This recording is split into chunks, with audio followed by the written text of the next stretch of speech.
اگر انہیں پتہ چل جاتا کہ گزشتہ رات ان کی بہن سرتاج خان، جو ان کے سب سے بڑے دشمن ہیں، ان کے ساتھ رات گزار کر آئی ہے، جس کے لمس اس کے انگ انگ پر ابھی بھی موجود ہیں، تو نہ جانے اس کا کیا حشر کرتے۔ شاید اس کے جسم کی بوٹی بوٹی کر کے اپنے پالتو کتوں کو کھلا دیتے۔ یہ سوچ کر ماہنور آنکھیں بند کر چکی تھی۔ ایک گہری سانس اس نے خارج کی تھی اور ساتھ ساتھ وہ سرتاج خان کا نمبر بھی ملا رہی تھی۔ اسے یہ فکر تھی کہ اگر خان واپس آئے تو اسے وہاں نہ پا کر نہ جانے کتنے ہی پریشان ہوں گے۔ وہ جو سوچ سوچ کر بھی پریشان تھی۔ دماغ تو جیسے پریشانیوں سے بھر چکا تھا۔ یہ تو بس ابھی شروعات تھی۔ ابھی تو بہت کچھ تھا جسے برداشت کرنا تھا۔ کچھ دیر بعد وہ گاؤں کی سب سے بڑی حویلی کے باہر آ کر ٹیکسی سے اتر چکی تھی۔ ٹیکسی والے کو پیسے ادا کیے اور دروازے پر ہی کھڑی ہو کر چوکی دار سے کہنے لگی کہ لالا جان گھر پر ہے۔ وہ بھی گھبرا کر کرسی سے اٹھ کھڑا ہوا۔ پہلے جو اپنا سر ڈنڈے پر ٹیک لگا کر خراٹے مار رہا تھا، اپنے سامنے ماہنور کو دیکھ کر دونوں ہاتھ ماتھے پر رکھ کر سلام کرنے لگا۔ پھر جمائی لیتے ہوئے کہنے لگا، ہاں ہاں، وہ تو کل رات سے ہی آ گئے تھے، بس صبح سے پورا گھر سر پر اٹھائے ہوئے ہیں، بس ماہنور ماہنور ہی کی قصیدے گائے جا رہی ہیں۔ ماہنور نے سب سے پہلے وہاں پر لگے آئینے میں خود کو دیکھا۔ لالا جان نے بھی کچی گولیاں نہیں کھیل رکھی تھی۔ ماہنور کی موجودگی میں ہی شہر کی سب سے مشہور عورتوں کو اس گھر میں مہمان بنا کر لایا کرتے تھے، جو ماہنور سے بھی ملاقات کرتی تھی۔ اس کے بعد کمرے میں لے جا کر لالا جان عورتوں کے ساتھ کیا کچھ کرتے تھے، ماہنور بچی تو نہ تھی جو کچھ جان نہ پاتی۔ اس نے ایک نظر خود کو آئینے میں دیکھا۔ اس کا چہرہ بالکل نارمل تھا، لیکن گردن پر وہ سرخ نشان اس کے جلدی سے اپنی چادر کو اپنی گردن کے گرد سختی سے لپیٹا تھا تاکہ لالا جان کی نظر اس نشان پر نہ پڑ سکے، اور پھر پھونک پھونک کر قدم رکھتی کتابوں کو ہاتھ میں اٹھائے وہ اپنے کمرے کی طرف جانے ہی لگی تھی کہ ایک آواز پورے گھر میں گونجی، رک جاؤ، جہاں ہو وہیں رک جاؤ۔ یہ آواز سن کر اس کے قدم وہیں پر منجمد ہو چکے تھے۔ اس نے آنکھیں میچ کر اپنی زبان دانت تلے دبائی تھی، دونوں ہاتھ سینے پر رکھ کر یہی دعا کرنے لگی تھی کہ پلیز پلیز اللہ جی مجھے بچا لیجیے گا۔ آپ تو جانتے ہیں نا سرتاج خان سے کتنی محبت کرتی ہوں میں، بس میرے بھائی کے دل میں ان کے لیے نرمی پیدا کرتے تاکہ ہم دونوں جلد از جلد شادی کر لیں اور پھر سب کچھ اچھے سے ہو جائے۔ جیسے جیسے قدم بقدم چلتے ہوئے اس پوری حویلی اور گاؤں کا لالا آگے بڑھتا جا رہا تھا، ویسے ویسے ماہنور کے دل کی دھڑکنیں بھی بے ترتیب ہو رہی تھی۔ وہ ایک 40 سال کا خوب روح شخص تھا، 40 سال کا ہو کر بھی 25 سال کا نوجوان لگا کرتا تھا۔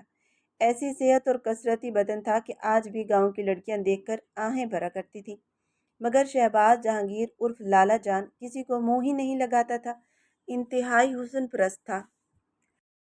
لالا جان کا بھی دل وہیں پر پگھلتا جہاں پر حسن کثرت سے موجود ہوتا، اور پھر چاہے لاکھوں بھی لگانے پڑتے، یہ اس حسن کو اپنی دسترست میں حاصل کر کے ہی رہتے تھے۔ قدم بقدم چلتے ہوئے لالا جان ماہنور کے سامنے آ کر کھڑے ہوئے، ایک نظر سر تا پیر اسے دیکھا اور پھر ہاتھ میں موجود کتابوں کو دیکھنے کے بعد بولے، کہاں تھی؟ دونوں ہاتھ پسے پشت رکھ کر وہ ماہنور کے انتہائی قریب کھڑے تھے۔ بھائی کے سوال پر وہ سر جھکا گئی، پھر بڑی مشکل سے اپنے لب ہلا کر کہنے لگی، لالا جان وہ میں افشاں کی طرف تھی، میرے نوٹس رہتے تھے۔ پچھلے ہفتے گل رخ کی شادی پر میں نے کالج سے چھٹیاں بہت زیادہ کر لی تھی۔ اب پروفیسر ڈانٹ کر نوٹس مانگ رہے تھے، کہہ رہے تھے کہ اگر تم نے مجھے سزا کے طور پر یہ نوٹس بنا کر نہ دیے تو تمہیں پیپر سے بیٹھنے نہیں دوں گا۔ بس اس لیے افشا کے ساتھ مل کر وہ نوٹس تیار کر رہی تھی۔ ماہنور نے گھبراتے گھبراتے جھوٹ تو بول دیا تھا، لیکن اگلے ہی پل گرج دار آواز میں شہباز جہانگیر کہنے لگا، اس پروفیسر کی تو ایسی کی تیسی، کیا نام ہے اس پروفیسر کا؟ بتاؤ مجھے، اس کے حلق سے وہ زبان ہی کھینچ کر میں اس کے ہاتھ میں رکھ دوں گا جس نے میری بہن کو، لالا کی بہن کو، دھمکی دی ہے۔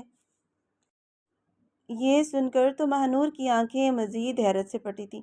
وہ آگے بڑھ کر دونوں ہاتھ ہوا میں بلند کر کے نفی میں ہلاتے ہوئے کہنے لگی، نہیں نہیں لالا جان، آپ ایسا مت کیجیے گا، ایسا کچھ بھی نہیں ہے۔